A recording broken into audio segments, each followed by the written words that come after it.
ગુજરાત એટીએસે ગાંધીનગરના અડાલજ નજીકથી 3 આતંકીઓને દબોચી લીધા છે, જેમાં ઝડપાયેલા ત્રણેય આતંકીઓ યુપીથી ગુજરાત આવ્યા હતા।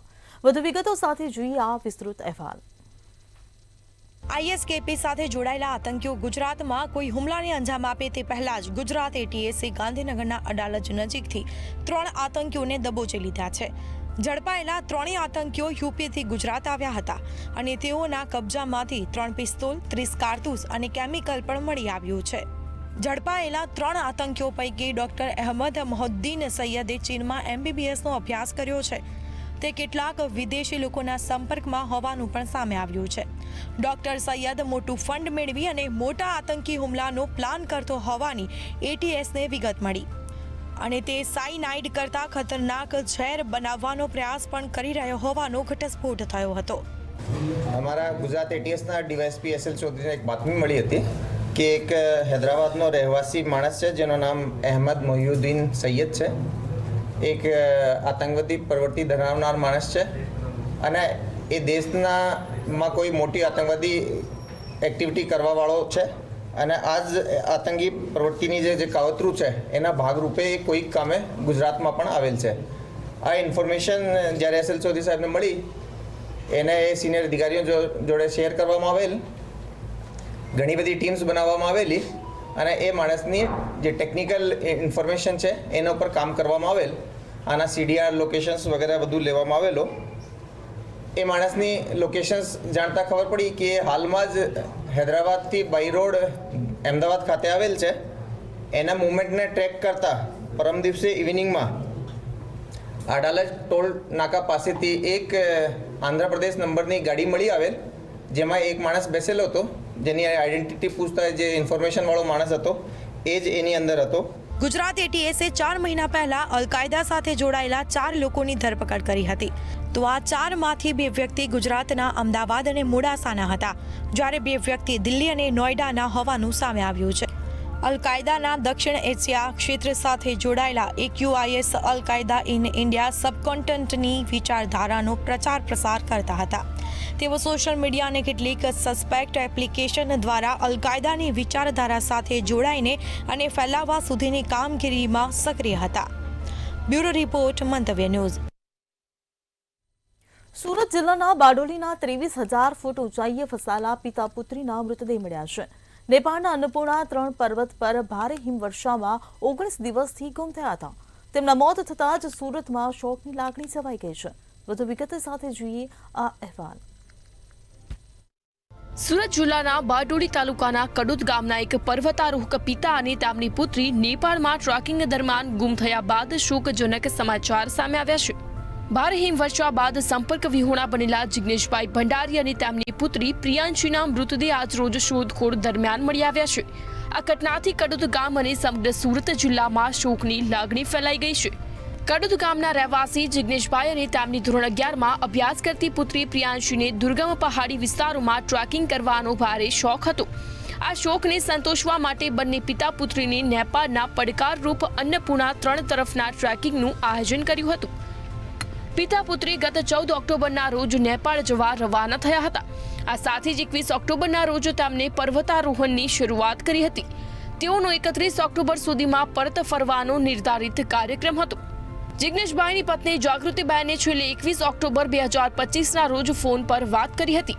ત્યારે જિગ્નેશભાઈએ જણાવ્યું હતું કે નેપાળમાં ભારે હિમવર્ષા થવાને કારણે અન્નપૂર્ણા 3 તરફના માર્ગો બંધ થઈ ગયા છે। ત્યારબાદ તેમનો કોઈ સંપર્ક થઈ શક્યો ન હતો। ત્યારબાદ કડોદાઉડ પોલીસ સ્ટેશનમાં ફરિયાદ નોંધાવવામાં આવી હતી। આ સાથે જ માંડવી ખાતે સાંસદ પ્રભુ વસાવાની ઓફિસ મારફતે વિદેશ મંત્રાલય સાથે જ ભારતીય એમ્બેસીનો પણ સંપર્ક કરવામાં આવ્યો હતો। કમનસીબે આજે કરવામાં આવેલી સઘન શોધખોળ દરમિયાન ભારે હિમવર્ષામાં લાપતા થયેલા બંને પિતા અને પુત્રીના મૃતદેહ મળી આવ્યા હતા। ભારે હિમવર્ષાને કારણે બંને સંપર્ક વિહોણા થયા હતા અને પ્રતિકૂળ હવામાન પરિસ્થિતિનો ભોગ બન્યા હતા। નેપાળ તંત્ર દ્વારા બંનેના મૃતદેહને પરત લાવવાની અને અન્ય જરૂરી કાયદેસરની કાર્યવાહી હાથ ધરાઈ છે। આ દુઃખદ ઘટનાએ કડોદ ગામને સ્તબ્ધ કરી દીધું છે।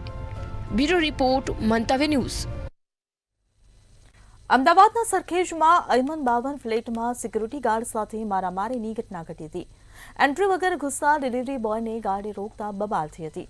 સિક્યુરિટી ગાર્ડ અને ડિલિવરી બોય વચ્ચે મારામારી થઈ હતી। ત્યારે ડિલિવરી બોયે બીજા માણસોને બોલાવી બબાલ કરી હતી, જેમાં સિક્યુરિટી ગાર્ડની આંખ અને હાથના ભાગે ઈજા પહોંચી હતી તેમજ સોસાયટીના મુખ્ય બેરિકેડને પણ નુકસાન પહોંચ્યું હતું। ત્યારે આ મારામારીના ઘટનાને લઈને પોલીસે તપાસ હાથ ધરી છે।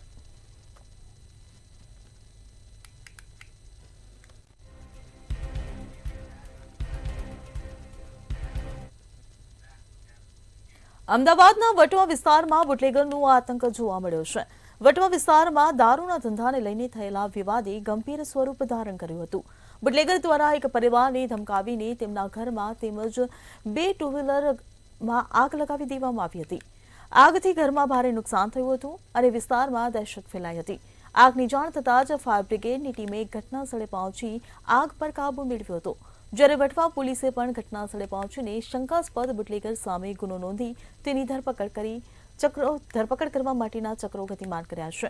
આ ઘટના બાદ સ્થાનિકોમાં ભારે રોષ અને ભયનું વાતાવરણ ફેલાયું છે।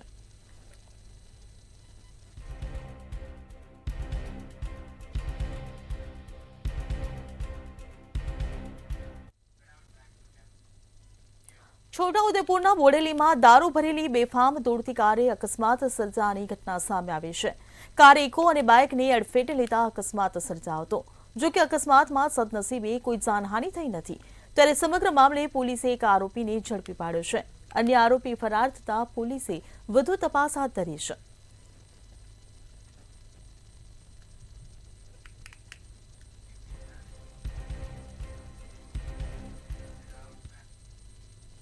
ગીર સોમનાથમાં આદરી ગામના દરિયામાં તણાયેલી યુવતીનો મૃતદેહ જૂનાગઢ માંગરોળના દરિયામાંથી મળી આવ્યો હતો।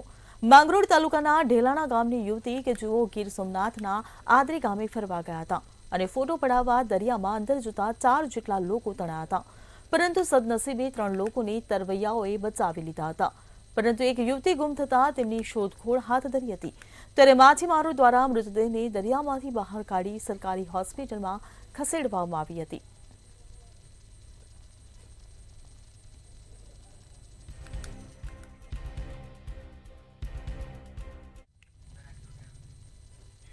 મહેસાણાના ગોજરિયામાં ત્યક્તાને બીજા લગ્ન કરવા ભારે પડ્યા છે। કેતન પટેલ નામના ઈસમ સાથે ફાલ્ગુની નાઈ નામની ત્યક્તાએ બીજા લગ્ન કર્યા હતા। ત્યારે લગ્ન કરનાર ત્યક્તા પર પતિ સાસુ સસરાએ ત્રાસ ગુજાર્યો હતો। બીજા લગ્ન કરનાર પરિણીતા ગર્ભવતી થતાં મહિલાની જાણ બહાર ડોક્ટર સાથે મળી ગર્ભપાત કરાવ્યો હતો।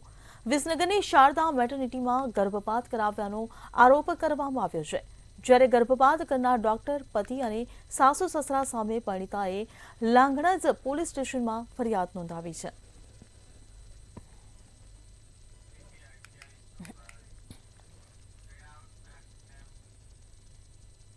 સોશિયલ મીડિયામાં બેફામ ગાળાગાળી કરી લોકોને બદનામ કરનાર અને ખંડણીના આરોપસર જેલની હવા ખાઈ ચૂકેલી કીર્તિ પટેલ સામે હવે પાસાનું શસ્ત્ર ઉગામવામાં આવ્યું છે।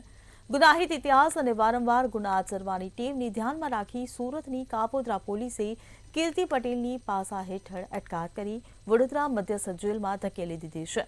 પોલીસે કીર્તિ પટેલ વિરુદ્ધ પાસા પ્રપોઝલ તૈયાર કરતી વખતે તેના લાંબા ગુનાહિત ઇતિહાસને આધાર બનાવ્યો હતો। તેના પર ગુજરાતના વિવિધ પોલીસ સ્ટેશનોમાં કુલ 9 જેટલા ગંભીર ગુનાઓ નોંધાયેલા છે, જે તેની ગુનાહિત માનસિકતા ધરાવે છે।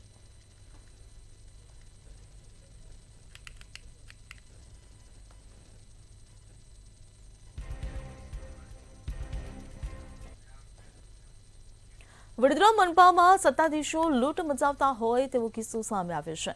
માનવ સેવા ટ્રસ્ટને 25,000 વૃક્ષ રોપવાના કામમાં ભ્રષ્ટાચાર થયા હોવાના આક્ષેપ કરવામાં આવી રહ્યા છે। સ્થાયી સમિતિ અને ગાર્ડન વિભાગના અધિકારીઓની કામગીરી વિવાદમાં આવતા સવાલો ઉઠ્યા છે। ત્યારે સમગ્ર મામલે તપાસ કરવામાં આવે તેવી માંગ ઉઠવા પામી છે। એના પછી હવે આ સદભાવના ટ્રસ્ટને કામ આપવામાં આવ્યું। લગભગ 5 કરોડના વૃક્ષારોપણનો ઇજારો આપ્યો।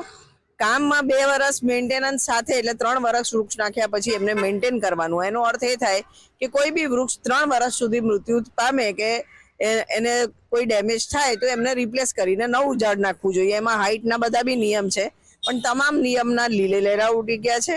કોર્પોરેશન કરોડો રૂપિયાનો પાણી પીવડાવવાનો ટેન્કરનો બી ઇજારો કરે છે, તો પછી મેન્ટેનન્સ હોય તો મેન્ટેનન્સમાં વૃક્ષમાં પાણી પીવડાવવાનો તો મેજર ફાલ્ટ હોય, તો શું કામ આ 2 ઇજારા? એ બી પ્રશ્ન ઉઠે છે। સ્ટેન્ડિંગ કમિટીના 10, 12, 15 જે પણ સભ્યો હોય એ 15 સભ્યો ભેગા થઈ ને આ શહેરમાં મોટું કૌભાંડ કરે, પોતાની સત્તાનો દુરુપયોગ કરે છે. ટેન્ડર નીકળ્યા પછી 1500ના 2000 કરવા, ટેન્ડર નીકળ્યા પછી એને મેન્ટેન કરવાનું, જ્યારે એ જ કિંમતમાં ટેન્ડર રકમમાં લોકોના પૈસામાં નક્કી થયેલું હોય એની જગ્યાએ પાલિકા પાછા બીજા પૈસા ખર્ચીને મેન્ટેન કરે.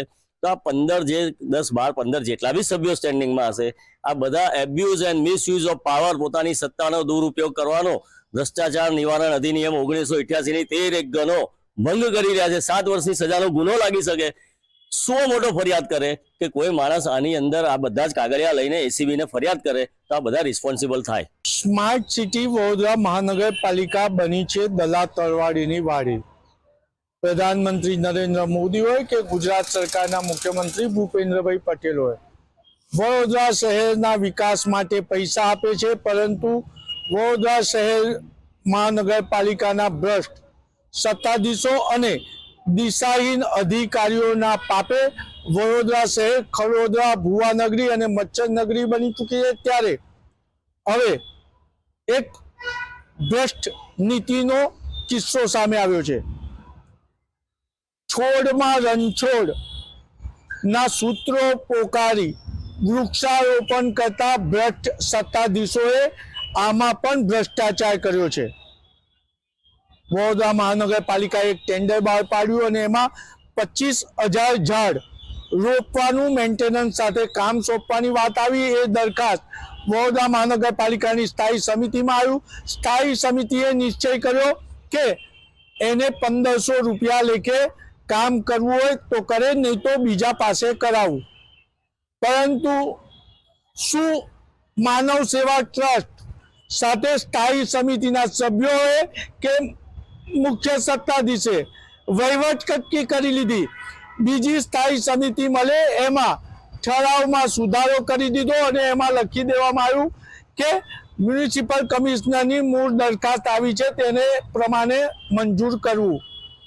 અને જે માહિતી મળી એ પ્રમાણે કે જે 1500 રૂપિયા નક્કી કર્યા હતા એમાં વડોદરા મહાનગરપાલિકાના મુખ્ય સત્તાધીશ જે મીડિયાના નામે પણ હવે કટકી લે છે તેવા આક્ષેપ થઈ રહ્યા છે, એમને પેનથી 2000 કરી દીધા. એટલે હવે સામાજિક આગેવાન, વિદ્વાન એડવોકેટ આક્ષેપ કરી રહ્યા છે કે આવા સામે ગુનાહિત કાવતરાની કલમો સાથે ફરિયાદ નોંધાવી જોઈએ અને એન્ટી કરપ્શન બ્યુરોએ તપાસ કરવી જોઈએ. જ્યાં આગળ ઝાડ રોપવાના નતા ત્યાં ઝાડ રોપાઈ ગયા, જ્યાં આગળ નવા વિકાસના કામો થવાના હતા ત્યાં પણ ઝાડ રોપાઈ ગયા અને શરતોનું ઉલ્લંઘન કરવામાં આવ્યું છે. જેને મેન્ટેનન્સ કરવાનું હતું એની જગ્યાએ મેન્ટેનન્સ પણ હાલ કોર્પોરેશન કરી રહ્યું છે તેવા આક્ષેપ થયા છે. એટલે શહેરમાં ચર્ચા એક જ છે કે હવે ટિકિટ નથી મળવાની તો મહાનગરપાલિકાની તિજોરીને જેટલું લૂંટવું હોય એટલું લૂંટો અને એના જ કારણે શિવમ કન્સ્ટ્રક્શનના સંચાલક હોય કે અન્ય ડ્રેનેજ કોન્ટ્રાક્ટરોને તિજોરી લૂંટવાની છૂટ આપવામાં આવી છે. કેમેરામેન મિલિંદ મેલે સાથે નિલેશ ભંભટ, મંતવ્ય ન્યૂઝ, વડોદરા. હિંમતનગરમાં પોન્ઝી સ્કીમે રોકાણકારોની છેતરાના મામલે B ડિવિઝન પોલીસે સ્કીમના સંચાલકો સામે ગુનો નોંધ્યો છે. ધ બિગ બોલ સ્કીમમાં સંચાલક દંપતી સહિત 6 લોકો વિરુદ્ધ GPID હેઠળ ગુનો નોંધાયો છે. 1.44 કરોડ 55 લાખની છેતરપિંડી કર્યાની ફરિયાદ નોંધાવવામાં આવી છે. ફરિયાદીને રોકાણ વડે ઉત્સાહ વર્તનની લાલચ આપી ફસાવ્યો હતો. સાબરકાંઠા, અરવલ્લી સહિત અનેક વિસ્તારોમાં લોકો છેતરાયા હતા. ત્યારે SP કચેરીએ રજૂઆત કરવા ટોળું પહોંચતા ફરિયાદ નોંધાઈ હતી. SP દ્વારા આરોપીઓને ઝડપવા માટેના આદેશ આપવામાં આવ્યા છે.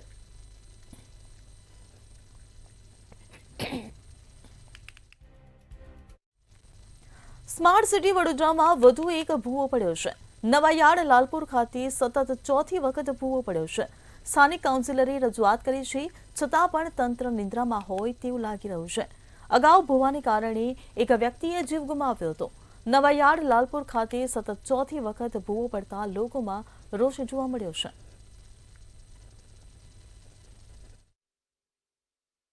પંડ્યા બ્રિજથી છાણી જકાતનાકા મેઇન રોડ પર લાલપુરા પાસે છેલ્લા 2-4 વર્ષમાં ચોથી વખત મોટા ભૂવા પડ્યા. એક વખત તો એક ભાઈનું મૃત્યુ બી થયું હતું ભૂવાની અંદર.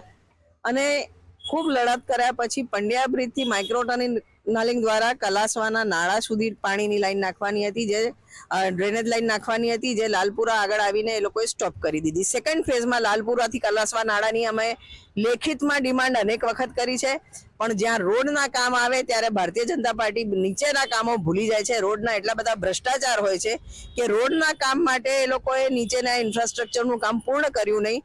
પરિણામ રૂપે ફરીથી લાલપુરા આગળ મોટો ભૂવો પડ્યો. કમોસમી વરસાદ બાદ રાજ્યમાં ઠંડીનું આગમન થઈ ગયું છે, ત્યારે નલિયાને પાછળ છોડી અમદાવાદ, ગાંધીનગર સૌથી ઠંડા શહેર થયા છે.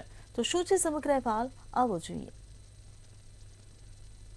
રાજ્યમાં આજથી ટેકાના ભાવે મગફળીની ખરીદી શરૂ કરવામાં આવી છે, ત્યારે બનાસકાંઠાના ધાનેરામાં ટેકાના ભાવે મગફળીની ખરીદી શરૂ કરવામાં આવી હતી, જ્યારે અમરેલીમાં ટેકાના ભાવે મગફળીની ખરીદીના શ્રી ગણેશ કરી ટેકાના ભાવે મગફળીની ખરીદીનું ઉદ્ઘાટન કરવામાં આવ્યું હતું.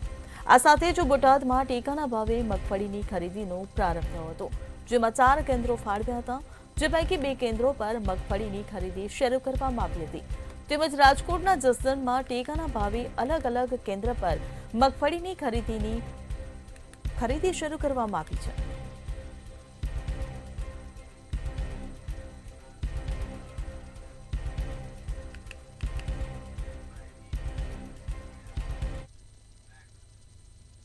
વાવ થરાદમાં ટેકાના ભાવે મગફળીની ખરીદીના શ્રી ગણેશ કરવામાં આવ્યા છે. માર્કેટ યાર્ડમાં ટેકાના ભાવે મગફળીની ખરીદી કરવામાં આવી હતી. 11 ખેડૂતોને ખરીદી માટે મેસેજ કરવામાં આવ્યા છે. સંઘ ચેરમેન સહિત ખેડૂતો એકબીજાનું મોઢું મીઠું કરાવ્યું હતું. મગફળીનું ટેકાના ભાવે વેચાણ થતાં ખેડૂતોમાં ખુશીનો માહોલ જોવા મળ્યો છે. ને સરકારે જે ટેકાના ભાવ બાંધ્યા છે તે બજાર ભાવ કરતાં ખૂબ સારા ભાવ છે અને ખેડૂતને ફાયદારૂપી છે. આ ભાવે મગફળી ખરીદવાની શરૂઆત કરી દે ખેડૂતોને ખૂબ રાહતરૂપ મદદરૂપ થશે. અને અત્યારે સરકારે ટેકાના ભાવે 1452 રૂપિયે મણ મગફળી ખરીદે છે, ત્યારે બજારની 1100 રૂપિયાની બજાર પડે છે, એટલે ખેડૂતને ખોટી માર પડે છે. એટલે સરકારને મગફળી અત્યારે વેચવા માટે આવ્યા છે, ટાઈમસર લે છે, ટાઈમસર અમને પેમેન્ટ મળશે, એથી એમને ખેડૂતોને ખૂબ મોટો સંતોષ છે. ખેડૂતોને જ્યારે બજાર ભાવ ખૂબ નીચો થાય ત્યારે પોષણ ભાવ તરીકે સરકાર 1363 રૂપિયાના ભાવથી ક્વિન્ટલના ભાવથી ખરીદ કરવા માટે, અને ખેડૂતો અત્યારે થરાદ તાલુકાની અંદર અંદાજે 12,200 નોંધણી થયેલી છે, અને એક ખેડૂત મહત્તમ 2500 કિલો મગફળી તોલવાની છે, જેનાથી ખેડૂતોને બજાર ભાવની મોટો ટેકો મળશે અને બજાર નીચે ભાવ થતો અટકશે. ટેકાના ભાવે મગફળી ખરીદવાનું ખેડૂતો પાસે ચાલુ કર્યું છે, એમાં ખેડૂતને સારો એવો ફાયદો મળે છે. જનરલી બજારમાં મગફળી 1011 રૂપિયા જાય છે, જ્યારે ટેકાના ભાવે 1452 જેટલો ભાવ આપે છે, એટલે બોરીએ 700-800નો ફાયદો થાય છે, એટલે ખેડૂત માટે સારું છે. બુલેટિનમાં હાલ બસ આટલું જ. સમાચારોની અપડેટ માટે જોતા રહો મંતવ્ય ન્યૂઝ. નમસ્કાર.